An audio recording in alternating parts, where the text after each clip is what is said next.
Yeah, I think we we don't have time for too many questions or comments, but we can maybe have one or two. One or two. Yeah.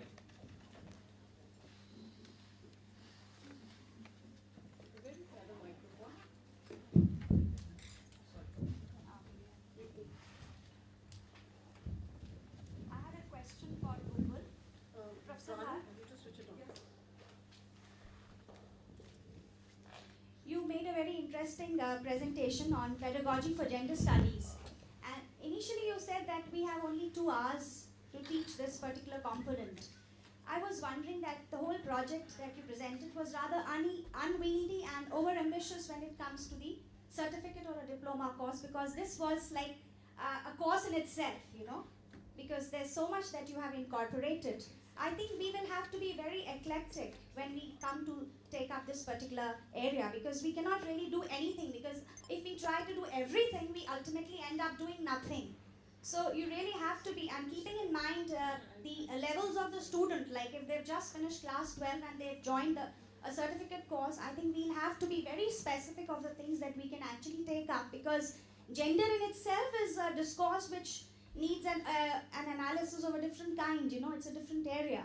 So, I just wondered I couldn't would it agree be more. possible? I couldn't agree more. That's the reason I actually brought out that there are only 2 hours.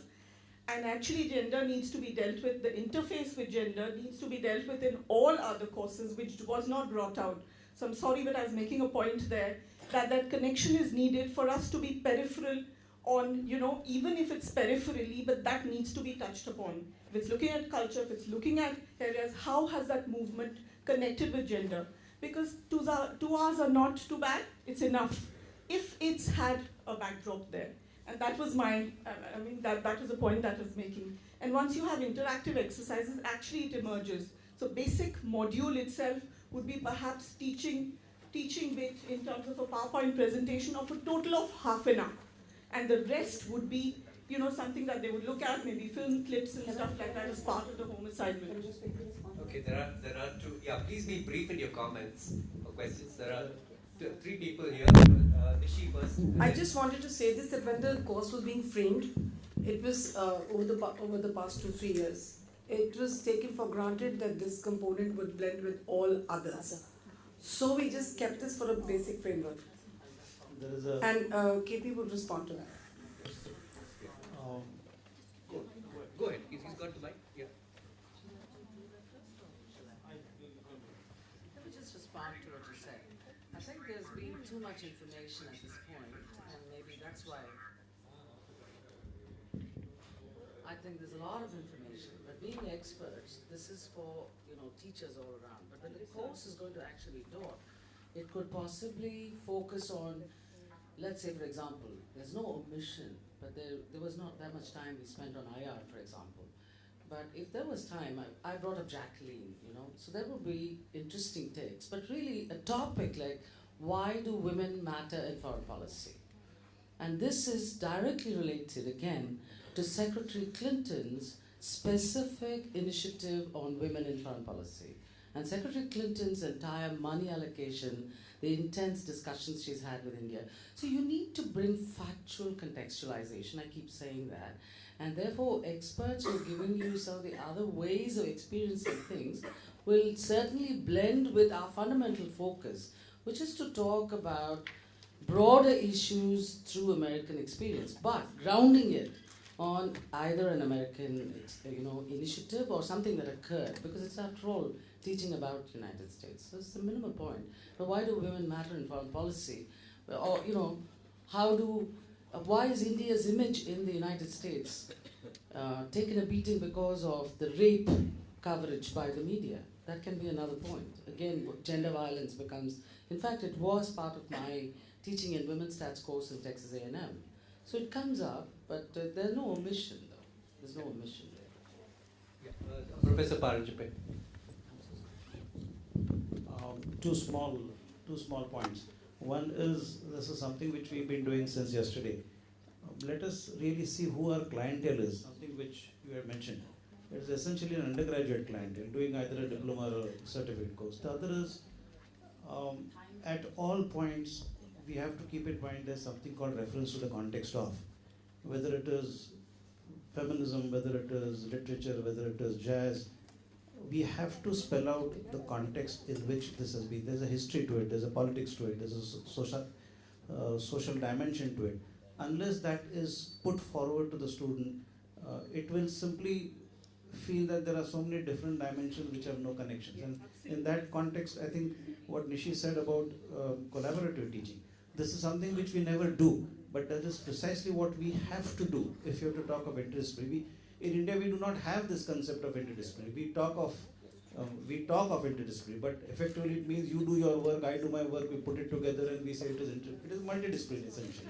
In fact, by not making those connections, we have contradictory elements which emerge.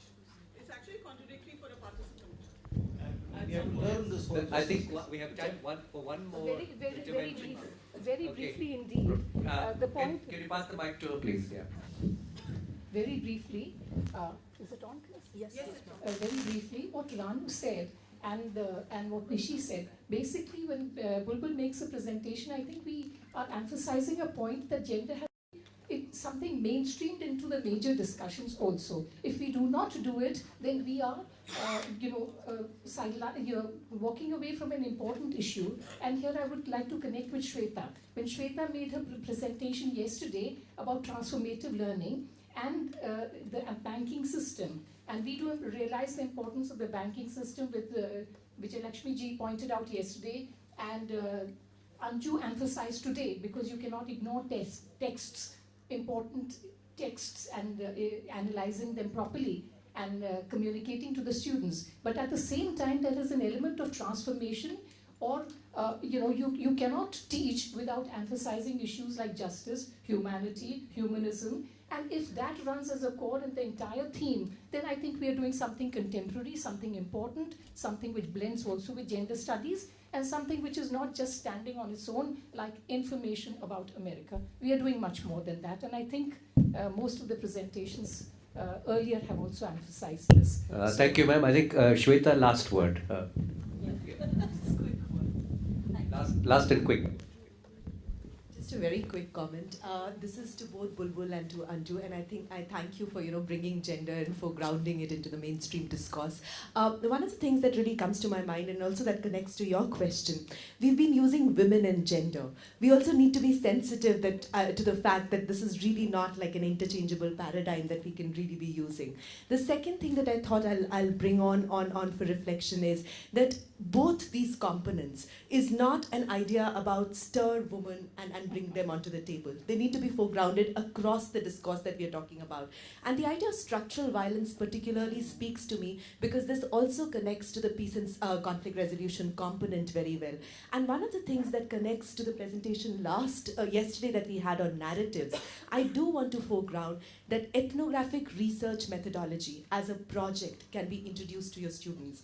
And when we are talking about ethnographic research methodology here, especially for the component of women, narratives become a very important element. So one of the things that students at Lady Shri Ram College did along with Wellesley, and that's something, Mandeep, that you were talking about, was they actually defined what structural violence meant for an Indian student or an Indian woman, and what did it mean for an American student or an American woman. And there I do want to highlight, and that's moving away slightly from what you said, Bulbul, in terms of intersections of identity.